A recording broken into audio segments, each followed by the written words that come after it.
The service sector in Ontario employs an estimated 3 million people. The work environments are diverse, demanding, and employees in this fast-paced sector are expected to gain knowledge quickly, to do their work, and to stay healthy and safe on the job. The Ontario Service Safety Alliance was established in 1995 as the first designated safe workplace association for the service sector. Since that time, the OSSA has been leading and inspiring change. Each year, the OSSA enables its clients to save the health and safety system $11 million in premiums, $7 million in benefit costs, 44,000 lost workdays, 620 lost time and non-lost time injuries. The OSSA believes that you, as a client, have the courage and commitment to make Ontario's service sector workplaces the healthiest and safest in the world.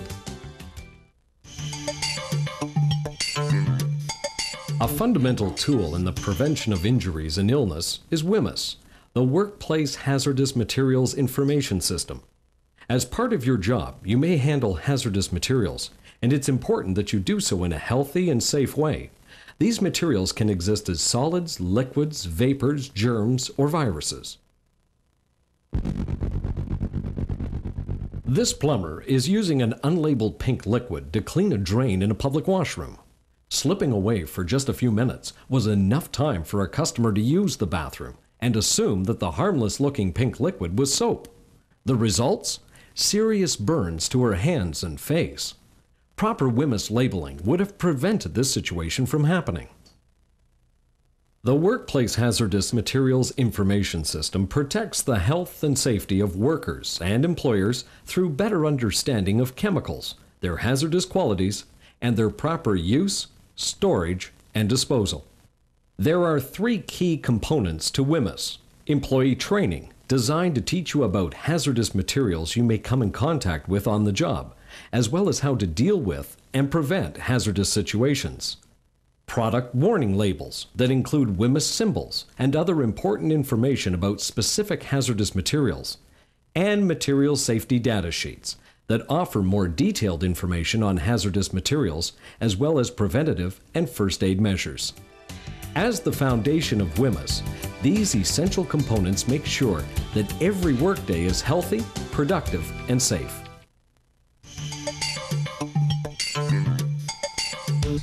While we may have our own ideas of what hazardous materials are, they may be around us without us even realizing it.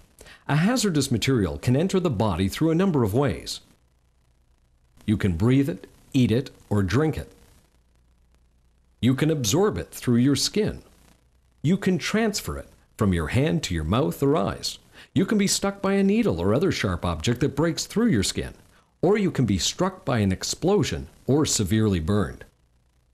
The question is, how will you recognize hazardous materials? Fortunately, the answer is simple: the Whmis warning symbol and label system. There are 8 distinctive Whmis warning symbols that cover all the various hazardous materials you may encounter in your workplace.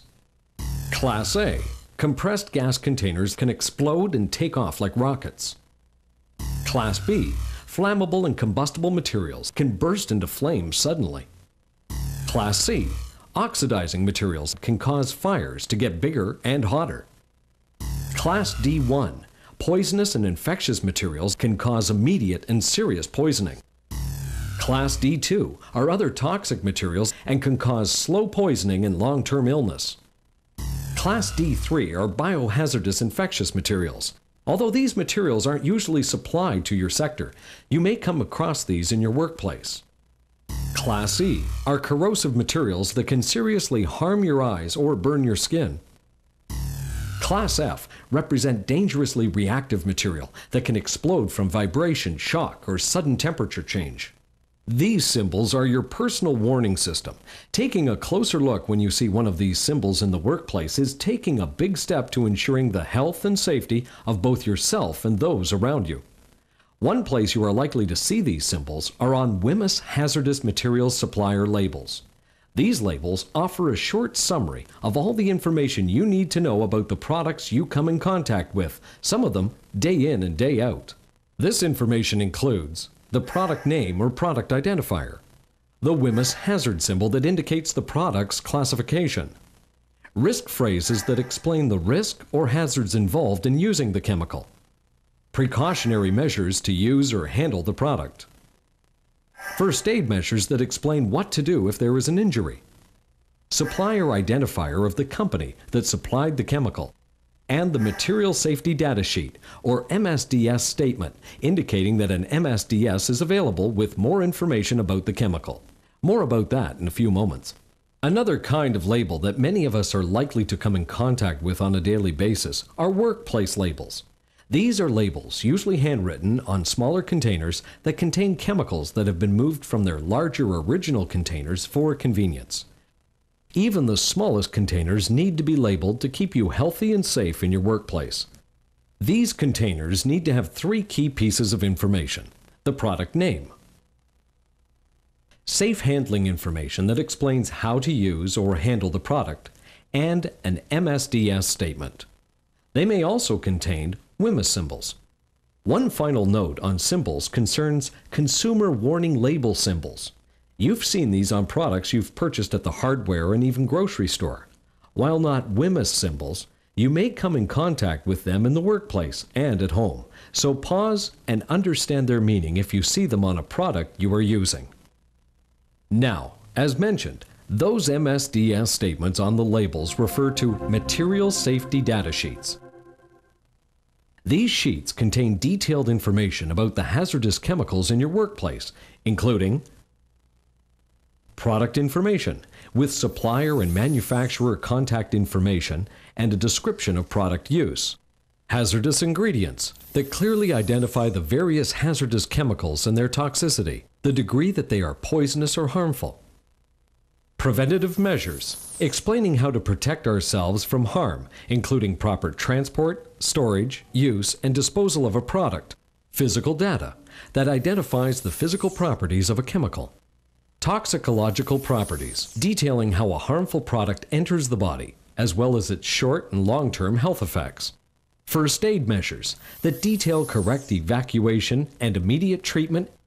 Fire and explosion data, describing the likelihood of a chemical exploding or catching fire. Reactivity data explains how stable the chemical is and how it will likely react with other chemicals. And finally, preparation information. Who wrote the MSDS, contact info, and the date it was prepared.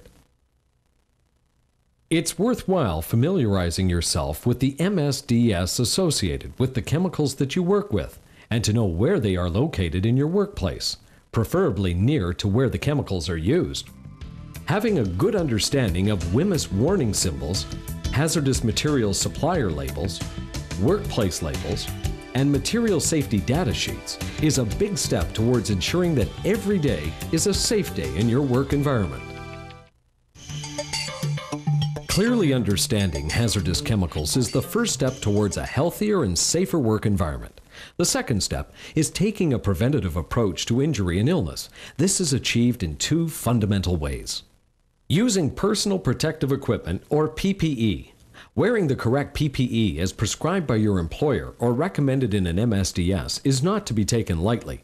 There are too many examples of pain and suffering endured by workers because they rushed through a seemingly harmless job and did not put on the correct PPE.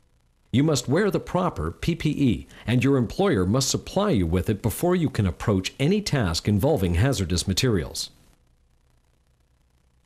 The other key component to a hazard-free workplace is a safe work area. Keep your work area free of unnecessary chemicals. Keep the labels clearly visible. Make sure lids are tightly sealed and that any particular hazardous materials are in a secure location and away from customers. In the event of a spill, the following guidelines are recommended. Alert your supervisor and everyone in the immediate area of the spill. Block off the area. Use cones or other available markers. Contain the spill if possible to ensure that it doesn't spread, but only if it's safe to do so. If you need help, call for it. Check with your supervisor and the MSDS for proper cleanup and disposal of the spill. Use only the correct personal protective equipment. Dispose of the chemicals safely. After all of the above have been taken care of, check with the authorities if you have any questions. Keep all important numbers posted. By taking these steps, having a safe work environment and the proper protective equipment, any potential hazard cleanup should be injury-free and a safe, controlled process for you and your coworkers. A good preventative approach to dealing with hazardous chemicals is one of the best ways to protect you and your coworkers from injury in the workplace, and the RAC approach is remarkably effective. RAC stands for Recognize, Assess, and Control. By recognizing, assessing, and controlling workplace hazards, you can plan to prevent workplace accidents and illnesses. The process starts with recognizing a hazard, and this includes where chemicals enter the building, where they are stored, and how they are used. Assessing a real or potential hazard requires us to ask the right questions to truly evaluate the situation. Does the product need ventilation? Is the lid tightly closed? Does dispensing the material create a dust, vapor, or splash? Does it get mixed with another hazardous material? Finally, a hazard needs to be controlled, and that is done in 3 places. At the source, the best place since this action stops the hazard before it goes any farther. An example would be using a less hazardous material. Along the path, preventing employees from coming in contact with the hazard. This may be simply ensuring good ventilation to remove hazardous fumes. And at the worker, ensuring that the proper personal protective equipment is always used as detailed on the MSDS and in workplace procedures. The RAC process can be specifically tailored to a variety of workplace Whmis hazards. Breathing hazards. Recognize that breathing air contaminated by dust, gases, or vapors can lead to serious illness, injury, or even death. Assess the factors that can contribute to a potential or actual hazard.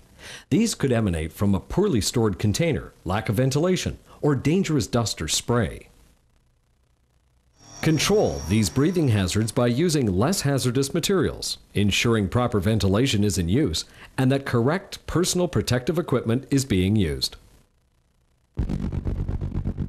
When a worker sprayed oven cleaner degreaser into a large industrial oven without proper protective equipment and without following proper operating procedures or material safety data sheets, she paid a heavy price.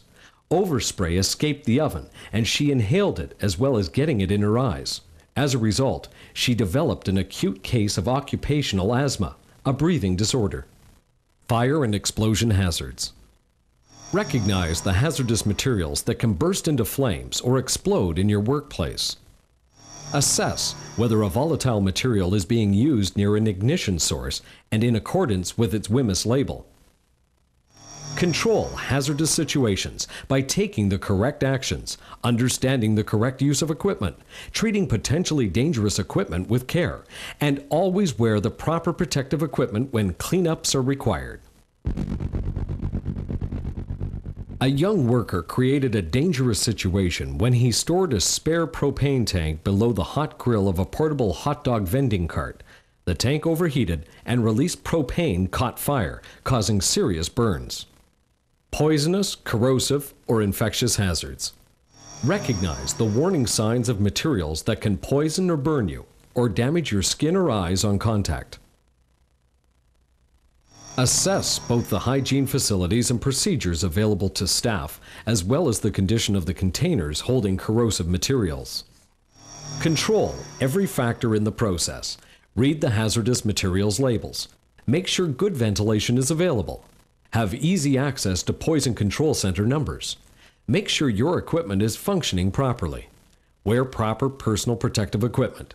And take all precautions when handling dangerous items.